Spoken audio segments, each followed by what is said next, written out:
Annie Dupré a fait trembler la France en confirmant enfin ce que le public murmurait depuis des années. Elle n'a jamais voulu se marier et ne se mariera jamais. Après des décennies d'amour intense, aux côtés d'hommes célèbres et admirés, l'actrice légendaire a choisi de garder pour elle le plus précieux des trésors, sa liberté. Mais derrière ce refus d'une bague se cache peut-être une autre façon, plus rare, plus fragile, de croire en l'amour. Pendant longtemps, Annie Dupré a appartenu à cette catégorie rare d'artistes que le public croit connaître intimement, comme si leur visage avait toujours fait partie du décor familial. On la voyait à l'écran, on l'écoutait parler, on reconnaissait son sourire, son regard clair, sa manière de tenir une scène sans jamais forcer la lumière.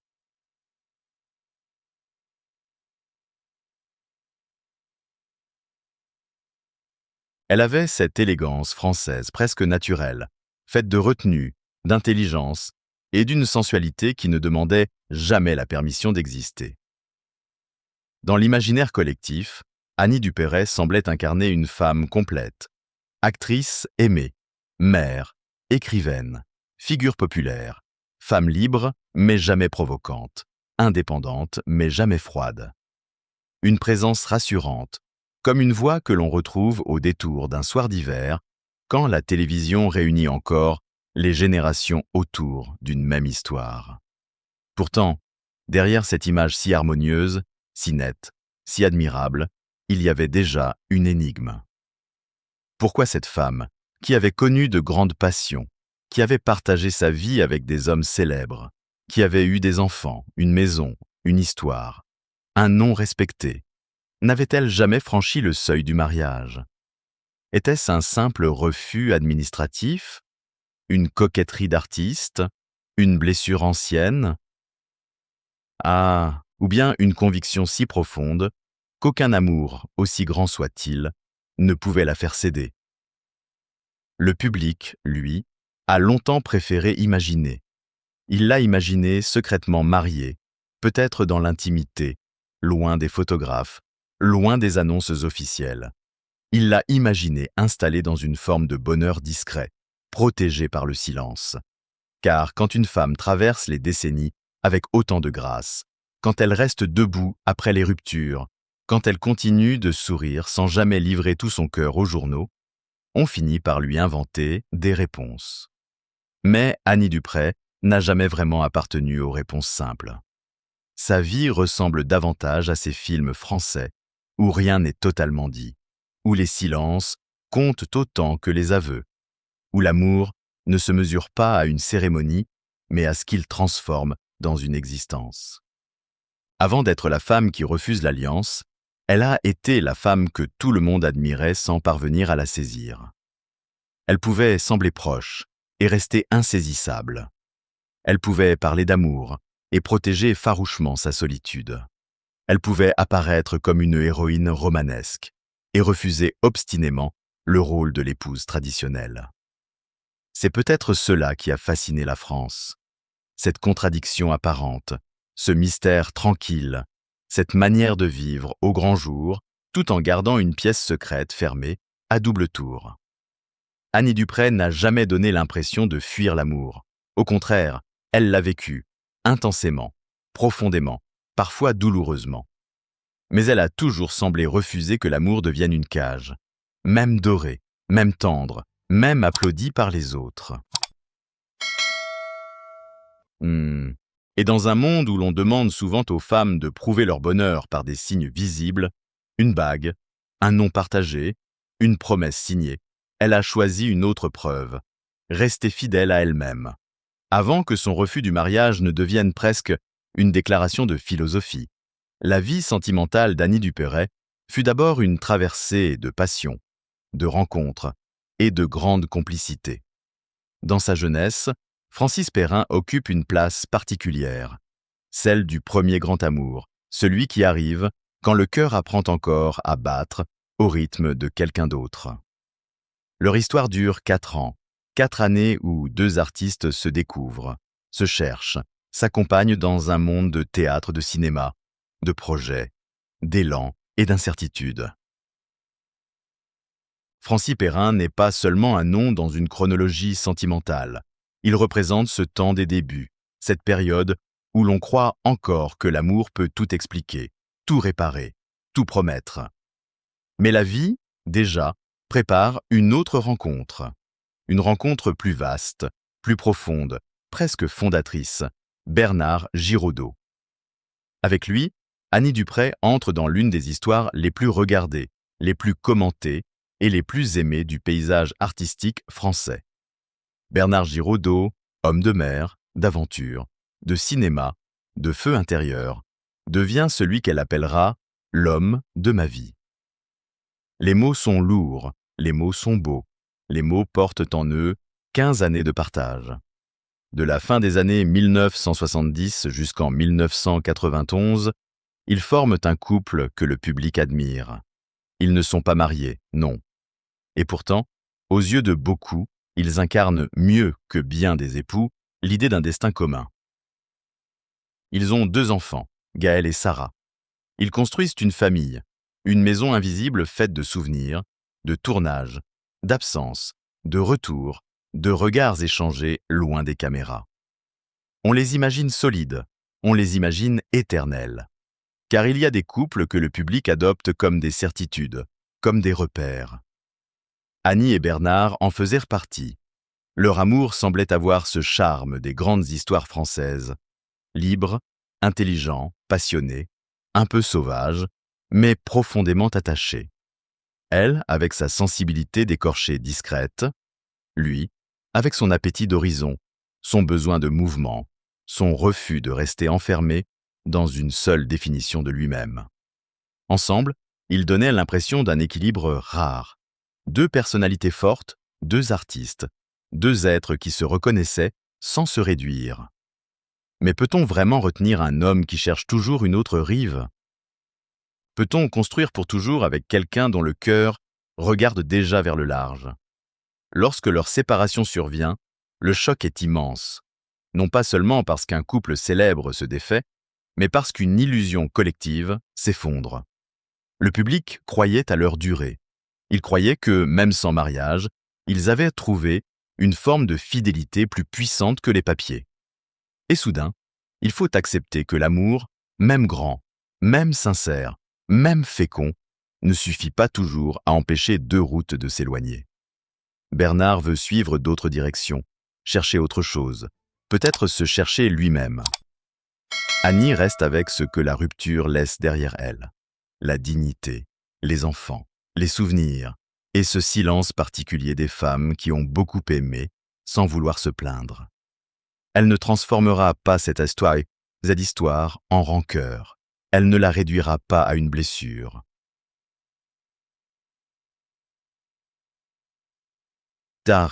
Plus tard, elle parlera encore de Bernard avec respect, presque avec gratitude. Voilà ce qui frappe chez elle, même quand l'amour se termine, il ne devient pas un champ de ruines. Il demeure une partie de la vie, un chapitre noble, une trace. Et c'est peut-être là que commence vraiment le mystère Annie Dupray. Elle a aimé comme si l'amour pouvait être immense, mais elle n'a jamais accepté qu'il doive forcément devenir une institution. Mais pour comprendre Annie Dupray, il faut remonter plus loin que les plateaux de cinéma, plus loin que les couvertures de magazines, plus loin même que les grandes histoires d'amour qui ont fait rêver la France. Il faut revenir à une enfant de 8 ans.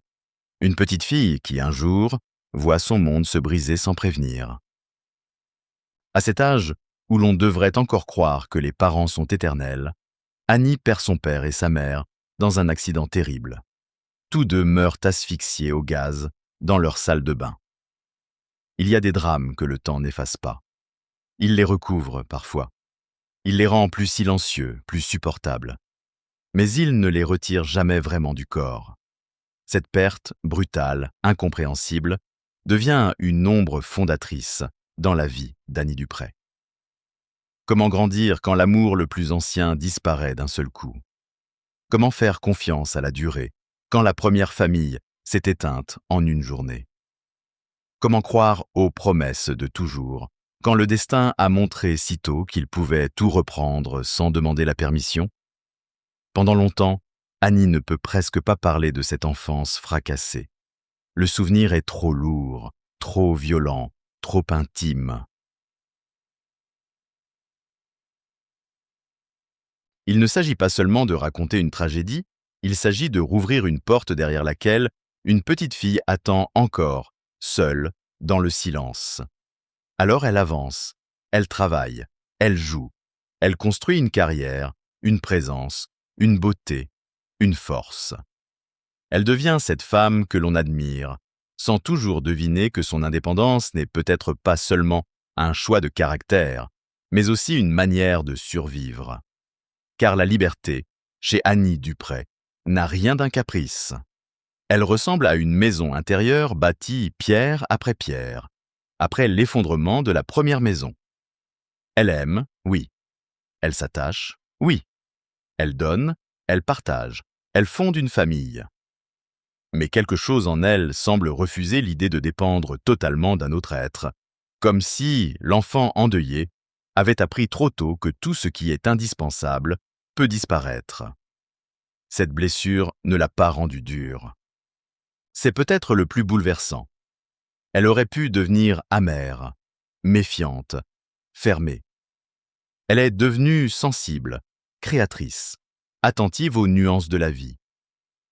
Son livre, consacré à la mémoire familiale, bouleverse les lecteurs français, parce qu'il ne cherche pas à faire du malheur un spectacle. Il dit simplement ce que l'absence fait à une âme. Il dit la pudeur, le manque, les images qui reviennent, les photographies que l'on regarde comme on touche un visage perdu. Ce n'est pas une plainte, c'est une tentative de réparation. Une façon de tendre la main à ceux qui ne sont plus là, et peut-être aussi à elle-même. Dans cette lumière-là, son refus du mariage prend une dimension plus profonde. Ce n'est plus seulement le refus d'une cérémonie, d'un non partagé, d'une alliance au doigt.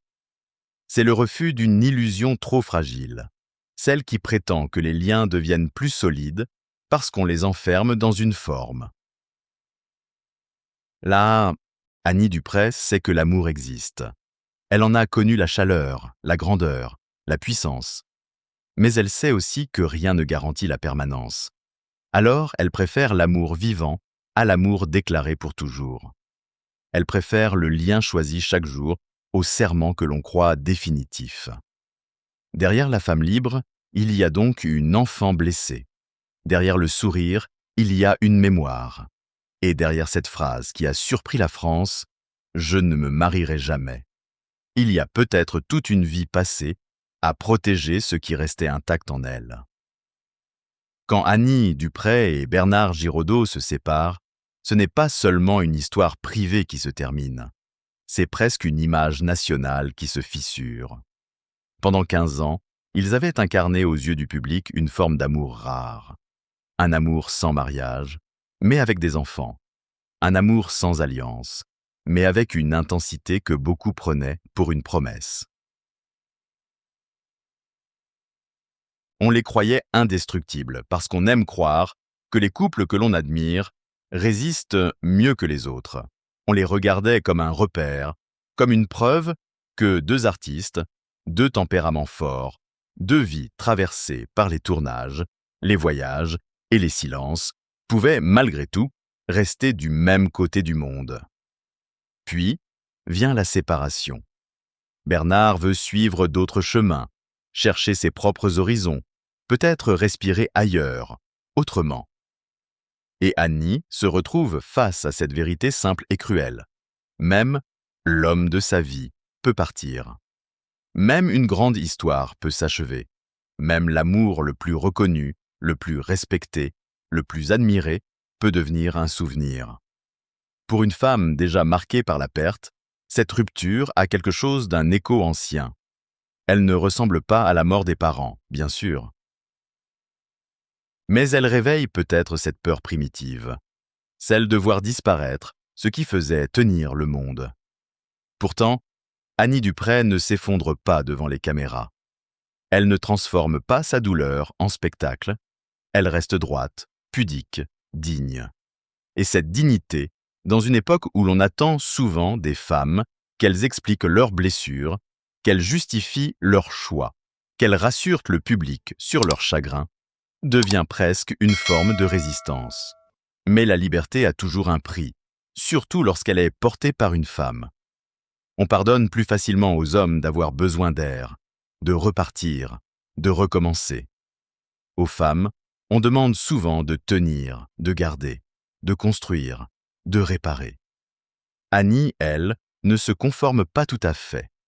Elle ne devient ni la veuve symbolique d'un amour perdu, ni la femme abandonnée que l'on voudrait plaindre, ni l'ancienne compagne figée dans la nostalgie.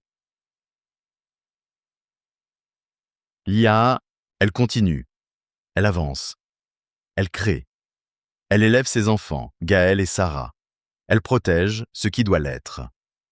Elle garde pour Bernard une forme de respect qui étonne, parce que beaucoup auraient choisi l'amertume. Mais chez elle, les amours passés ne sont pas des ennemis. Ce sont des pays qu'elle a habités, des paysages intérieurs, des lieux où elle a été heureuse, où elle a souffert, où elle s'est transformée. C'est peut-être pour cela que le public reste si troublé par son parcours. Annie Dupray ne donne pas à la rupture le visage d'une défaite. Elle lui donne celui d'un passage.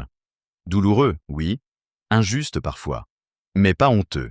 Et puis, comme souvent dans les vies romanesques, c'est au moment où l'on croit un chapitre définitivement fermé qu'un autre surgit, inattendu, presque scandaleux. 2 ans après la fin de son histoire avec Bernard, Annie rencontre Chris Campion. Mickey, il est acteur, il est jeune, beaucoup plus jeune qu'elle. 17 ans les séparent. Dans une société encore prompte à juger les femmes mûres qui osent aimer plus jeunes, la nouvelle fait l'effet d'un coup de théâtre. Les regards se durcissent, les commentaires pleuvent, on s'étonne, on ironise, on calcule l'écart d'âge comme si l'amour devait passer un examen de conformité. Et le détail qui rend l'histoire encore plus incroyable, presque irréelle, c'est qu'ils se rencontrent sur un tournage où Annie joue la grand-mère de Chris Campion. Comment ne pas imaginer le vertige du public? Comment accepter que la fiction d'une génération d'écart devienne, hors caméra, le début d'une passion? Pourtant, Annie ne s'excuse pas d'aimer. Elle ne se cache pas derrière la prudence. Elle assume cette relation nouvelle, dérangeante pour certains, vivifiante pour elle. Après avoir été associée à Bernard, l'homme de ma vie, elle parlera de Chris comme du grand amour de ma vie, ou du l'amour de ma vie, selon les confidences qui surprennent ceux qui veulent classer les sentiments une fois pour toutes. Mais le cœur humain n'est pas un registre administratif. Il peut avoir plusieurs vérités, plusieurs saisons, plusieurs soleils. Avec Chris, Annie retrouve une énergie neuve, une jeunesse intérieure, un souffle créatif. Et soudain, celle que certains croyaient entrer dans le temps des regrets prouve qu'elle n'a jamais cessé d'être vivante. Avec Chris Campion, Annie Dupray entre dans une saison que personne n'avait vraiment prévue. Après Bernard Giraudot, après 15 années d'une histoire immense, après cette séparation que beaucoup avaient vécue comme la fin d'un mythe, on aurait pu croire qu'elle choisirait le retrait, le silence, une prudence nouvelle. Mais la vie d'Annie n'a jamais obéi au scénario confortable. Elle rencontre Chris sur un tournage, dans une situation presque invraisemblable. À l'écran, elle joue sa grand-mère. Dans la réalité pourtant, quelque chose circule entre eux. Un regard, une présence, une curiosité, un élan que ni l'âge, ni les conventions, ni les commentaires extérieurs ne parviennent à étouffer. 17 ans les séparent. Et dans les années où cette relation devient publique, cet écart suffit à déclencher les jugements les plus faciles. On parle, on calcule, on s'étonne. Certains ricanent, d'autres s'indignent. Comme si l'amour, lorsqu'il concerne une femme plus âgée et un homme plus jeune, devenait soudain une affaire nationale. Comme si une actrice admirée devait rester à la place qu'on lui avait assignée. Élégante, maternelle, digne, mais surtout pas amoureuse d'un homme qui bouscule les catégories. Annie, elle, ne demande pas la permission. Elle aime. Et c'est déjà beaucoup. Elle aime d'une manière qui surprend ceux qui avaient rangé Bernard Giraudot dans la case définitive de l'homme de sa vie. Mais peut-on vraiment demander à un cœur de ne connaître qu'un seul sommet? Peut-on mesurer deux amours avec la même règle, les comparer, les opposer, les hiérarchiser? Bernard fut l'homme d'une vie construite, d'une famille, d'une histoire fondatrice. Cri devient l'amour d'une autre saison, plus inattendue, plus vive, presque réparatrice. Elle le dira elle-même, l'énergie jeune de Chris Campion lui donne une force nouvelle. Ce n'est pas seulement une relation sentimentale, c'est une relance intérieure. Auprès de lui, Annie écrit, crée, avance. Elle confiera que cette énergie l'a portée au point d'écrire 5 livres durant leur vie commune. 5 livres, ce n'est pas un détail, c'est une preuve.